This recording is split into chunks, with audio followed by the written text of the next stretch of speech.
dice. You never know if it could change your life. Take a chance, you're neither wrong or right. You never know if you don't roll them dice. You better roll them dice. You never know if it could change your life. Take a chance, you're neither wrong or right. Pac Div. Hello, Matt. Howdy, Rob. Matt, do you hear the sound of a bell? I think You I do. should say yes. Yes, I do. You hear the I sound of do. a bell. A bell. And you notice how you're salivating just at the sound of that bell. That's because I've delicious. conditioned you, Matt. That's because over years of our friendship, I have conditioned you. I've trained you to expect a little treat, a little something nice every time you hear the sound of that bell. And now Yeah. I don't even have to give you the treat because you associate the bell with I just that. feel good right now. You just I'm feel good I just hearing feel the like I've bell. already had a treat by just right. listening to you And ring a bell. The lesson here is is that if you could trick anybody with the right type of reward, you can fool them into having feel good vibes, and Pigeons, and you should do that. rats, dogs, your players. Your players, that's right. And now that's what we're talking about today is how to reward your players and not the Pavlovian way. Actually give them rewards that are good and not just fooling their brain chemicals into thinking they've received good rewards. No, we want to talk about how to actually give good rewards to your players, how to make games rewarding, how to show progression, all these things. This is a core part of role-playing games, and I think it's time we discussed it, Matt. Step 1, give everyone a +1 longsword. Step 2, that's enough.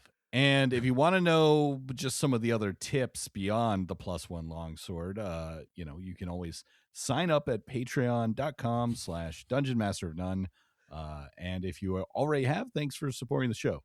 Yeah, I like, what do we I think, Rob, you and I were thinking the real question here isn't playing enough of a reward in and of itself. Right. It's a good question, Matt. Do we really have to give stuff to our players? Do they really need to gain experience or get loot or whatever in order to have a good time? Or isn't the game enough? And I think the answer is The answer is absolutely no. No, in my opinion, it is no. Nothing is enough in of itself. Like, just okay. My example is with children. If you give a child a sticker, no real value, right? Yeah. They will do an extra thing or be happier because they got a sticker. And if you think this doesn't work with adults, like, bring some cool stickers to the bar and say, does anyone want one for hanging out with me? And they will absolutely talk to you for a sticker. I mean, this is true. This is why I waffled, because, like, in theory, you shouldn't. Just the joy of playing should be enough. But in practice, humans, we are highly motivated by receiving even sort of like insignificant rewards or like meaningless ones. But we like it. We love. We're all like this. We're all little magpies, and we love our stickers. We love our pats on the head. We love our meaningless, markers of achievement. It's like Matt said, it's obvious with children.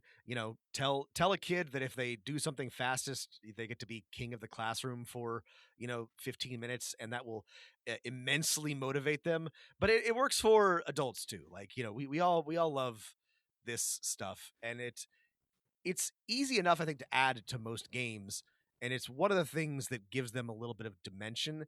I also think that aside from the feel goods that you get from getting a reward, rewards help mark the like progression and passage of time, that sort of like development of your story and your characters. So they're a useful marker and a useful tool for showing that things are changing and developing. So maybe it seems, I don't know, a little cynical to be like, you have to reward your players to motivate them. But on the other hand, this is both fun for everyone and a useful tool as a GM. Right. I mean, I think we would give people stickers every time we met or talked to another person if it wasn't so wasteful and cumbersome to do so. But the great advantage of dubbing someone king of the classroom or something completely made up is that in tabletop role-playing games, it's all made up. So you don't That's have right. to be wasteful to give someone a reward, right? And if we want to mark some kind of change, if we want the game to be different, if you want players to feel and experience the real accomplishments in the story that they're having, there must be some kind of rewards. And we were joking earlier, but we mean not just +1 longswords, but lots of things. Sometimes +2 longswords. Sometimes +1 flaming longswords. You know, you can get real crazy with your with your rewards. So let's talk about some different types of rewards. Let's talk about some theories or strategies or philosophies of rewarding players, because there's a lot of different ways to go about this. And part of why this is both interesting and kind of fraught, I think, Matt, is because at the core of role-playing games, at its you know, its very roots in early Dungeons and Dragons, the game was explicitly, fundamentally, like in its rules and DNA, about acquiring gold and experience. If you asked any player what the goal was, I'm not sure they would have said to have fun. I think they would have said to get experience, or to get gold, Right. to find loot. And that was true for quite some time, I think. Even Or as for maybe 6 months, as like some theater nerds in LA got a copy of D&D and they're like, that's oh true. no, maybe yeah. So Actually, it probably did change pretty quickly. But depends on the at age of the players and their at the location. core, of the rules, right? Yeah. For it was about getting stuff, but uh, that is not the only way to feel the warm glow of achievement, the satisfaction of a reward, the thrill of a job well done.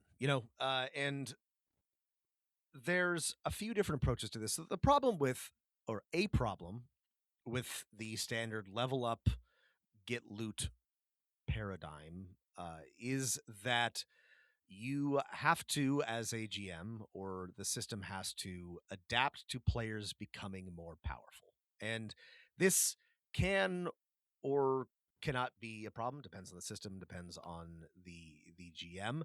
But if you continue to give players levels, hit points, bigger, better weapons, then the baddies have to get commensurately more bad. And this is sometimes a challenging balance to maintain. I would argue that that's actually, if we're breaking down like what loot and gold and more levels turn into, that's the thing that players actually want, right? Why do they want things that make them more powerful? It's because in a lot of systems they want to be more powerful so that they can face more challenging, complicated, and world shaking encounters. So, if you take a step back, I would argue the whole point of giving your players physical or like mechanical buffing rewards is that you're just saying to them, hey, you can affect the world to a greater or different degree than you could before. And that's interesting, which I think gets to my like fundamental are like my two fundamental postulates about rewards for players. Are we ready for these, or should Yeah, we no, get I'm okay. so excited for some Yeah. postulates. All right. I think that the in most games, the thing that players think they want the most, and it is good, it's good that they want this, is a reward of increase in some kind of status or power, right? A recognition of titles, of holdings, of NPCs in the world, treating them in a different way. That we've all figured this out, right? We've all had a player that was once a wealthy noble or corpo, and then as part of the development of the game, taken that away from them, and how like good that feels, maybe not for the character but for the player of that character. The reverse is also true. If you're a gutter rat and then you become a prince, people love that. That's my postulate one, is that tabula rasa, players and GMs kind of view status and power as the like best type of reward. I agree. I think that's true, and we'll talk more about that a little bit later. But let's hear postulate 2. Cool. Postulate 2 is that is a little more sophisticated, in that as you play lots of games and as you play a single game for a long time, the rewards that people enjoy the most at the actual table while they're playing are emotional rewards, or rewards that have an emotional resonance. I got a sword, but it's a really special sword because I was questing for it for a long time. Or something like, I really hated that faction, and we finally planted C4 around their warehouse and blew them all up, and they're nothing now, right? That feels good. That hatred is released in some kind of make-believe catharsis, and that's fun.